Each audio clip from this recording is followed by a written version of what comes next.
I'm Tom Grant.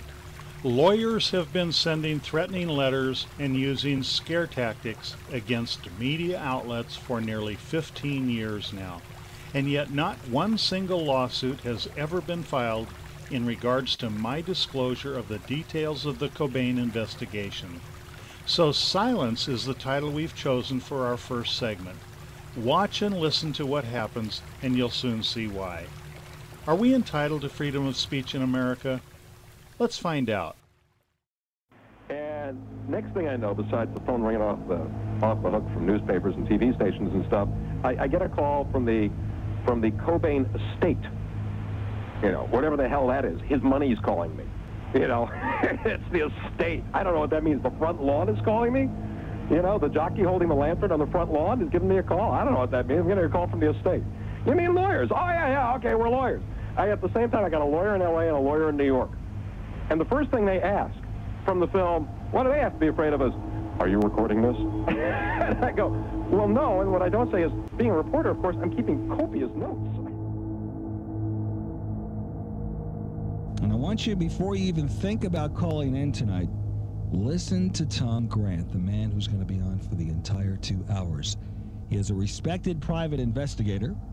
He's from Beverly Hills, California. Courtney Love hired this investigator to find Kurt Cobain after he left the rehab center. He started to notice inconsistencies. He started to notice that things just didn't add up. If I were to bring you this story, at no point did they say, don't put this on because the man's alive. At no point did they even ask, by the way, what did he say? They kept saying, well, we don't know what he said. You know that. They never said, so what did he say? First, though, we do have to take care of some pressing business because we've had, I don't think I'm exaggerating if I say a lot of phone calls this morning that are... You're not exaggerating at all. A lot of phone calls this morning who are looking for some sort of follow-up on what we devoted the entire show to yesterday, which was a private investigator who was in talking about the death of Kurt Cobain. It's interesting. The few brave talk show hosts that tried to do a show on what we're doing tonight actually found that there was a lot of suppression. There were lawyers that would call the radio station and the network and say, don't do it. They did it anyway because their lawyers, like Gil Gross at the CBS radio network, said, go ahead. What you're about to do makes sense. Well, before you get into your point, though, hold on, Raymond. Okay. We are being forced, I knew it. 100% against our will, to read this to you. Right. Courtney Love's representatives objected to the contents of yesterday's show. Out of deference to Miss Love, we are not going to be following up today on any subjects related to Miss Love the way we might usually do so. We may have something further to say in the future. Thanks for listening and understanding. That's basically the sum of what we are being allowed to say on the air today. Are trying to prevent you from going on big radio shows to expose this. It's almost like some kind of a cover-up going on. And I know from some of my coworkers in the business, they've had lawyers try to prevent you from doing the show. So it was like about 15 minutes. I've got my notes on how long it was in the other room, but of yelling at me, saying, you know, it's like basically saying, you're not worried about being sued? Well, I don't think so. So it's cool. I've never been yelled at by lawyers bi-coastally before. A lawyer in L.A., a lawyer in New York. I get this coast-to-coast hookup. Give me a break. Don't tell your listeners this stuff. Oh, why? Well, because the detective might get in trouble. You know, we're just concerned about him. He could be arrested. Right. Yeah, I'll bet.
investigator Tom Grant goes...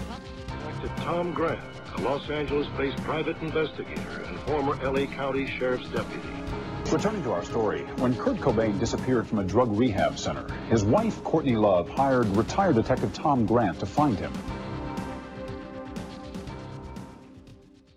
I realize segment 1 may appear to be a bit self-promoting, and to an extent it is, but this is also a very necessary tactic, and it's intended to demonstrate to producers, directors, writers, website owners, or anyone wanting to help with the distribution of Project Unplugged.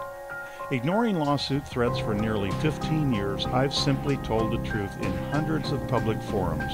Segment 1 should prove that you have nothing to fear from hot-aired attorneys hired to scare you away from allowing us to reveal the real facts about the Cobain case. If all goes according to plan, Project Unplugged will be released one segment at a time, each 10 minutes in length. The completed documentary will be over 1 hour and 20 minutes long. There are several reasons for our slow release strategy. Eventually, we'll reach millions of Kurt Cobain and Nirvana fans around the world. Fans who were never exposed to the true facts and details surrounding Kurt Cobain's death.